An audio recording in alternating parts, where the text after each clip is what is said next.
What's going on, guys? It's Player here, and today I'm going to be talking to you about some really cool bits of information about possibly the next Call of Duty game, which will be released in November this year, 2014. And now this isn't exactly breaking news with like huge confirmed info or leaks. Obviously, no one has mentioned a word about the next game because it's still being made, and Ghost hasn't even had its first DLC out yet at the time of making this video. But we'll be talking about some really interesting hints and things that I've picked up on recently, which suggest some really cool things about the next Call of Duty game. So Treyarch yesterday tweeted out and made a Facebook post about Dwight Eisenhower's farewell speech and how yesterday was its 53rd anniversary.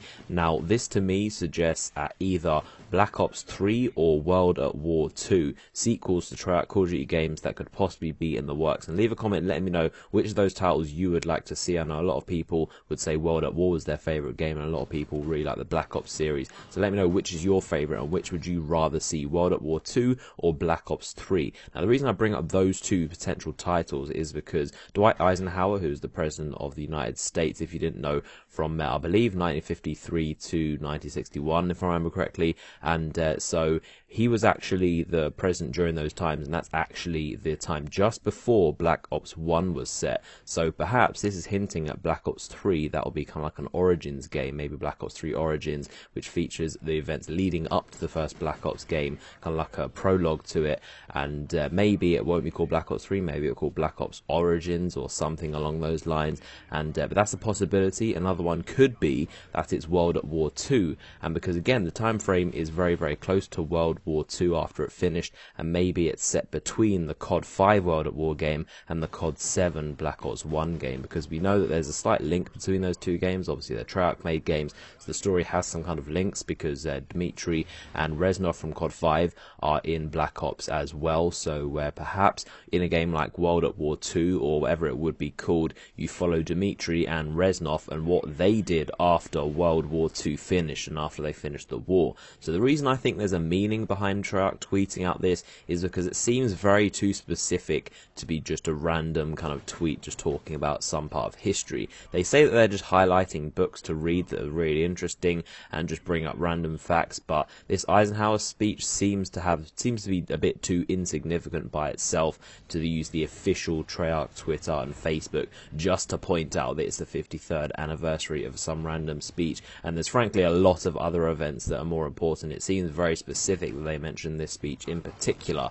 And as for things inside Eisenhower's actual speech, you might be wondering whether there was anything that he said that might hint towards the next COD game, and there wasn't all that much. The only relevant thing that he did mention was something about a military industrial complex, which is something to do with like an armed force and a military after war, which is again is a slightly hint towards something that might have happened after World War II, because it's talking about how like a country reacts after a war. So maybe that does hint to a game that will take place just after the event of Call of Duty 5 World at War. But there isn't too much in that speech. It's very political and kind of boring, so I won't bore you with that information. But I think if it was someone like David Vonderhaar who kind of found this stuff interesting, or someone at Treyarch who just wanted to share this, I think they'd probably tweet about it on their own Twitter accounts. It seems very kind of suspicious that they use the official Treyarch social media accounts to say something like this, and to me it seems like they are hinting at something like the setting, which looks to be in the 1950s and 60s, which is conveniently right in between the World at War game and Black Ops 1 game. But maybe I'm just overthinking things too much. I guess we'll have to find out. But speaking of the next game, there are rumours of Sledgehammer actually recruiting a lot of Call of Duty based developers, and the rumour is that they might actually be developing the next COD game of 2014, making it 3 companies and giving Treyarch and Infinity Ward an extra year to actually make their games and polish them. And Sledgehammer, you might remember, they helped to make the Modern Warfare 3 multiplayer, so they have some experience in this kind of area. And I do remember someone at Infinity Ward saying that they had the choice this year to either make Modern Warfare 4 or Call of Duty Ghost, and they decided to drop Modern Warfare 4 for Ghost. So perhaps Sledgehammer will be picking up Modern Warfare 4 or making a brand new series of their own, and then if this is true, Treyarch will be releasing a game the year after that in 2015. But we'll have to wait to find out when teasers and reveals the next Call of Duty game comes out, and of course when they do, I'll be covering them in full detail on my channel with all the news and info you need to know. So make sure you subscribe for my future videos and make sure you don't miss them. Like this video if you found it interesting and informational, and I'll see you guys later.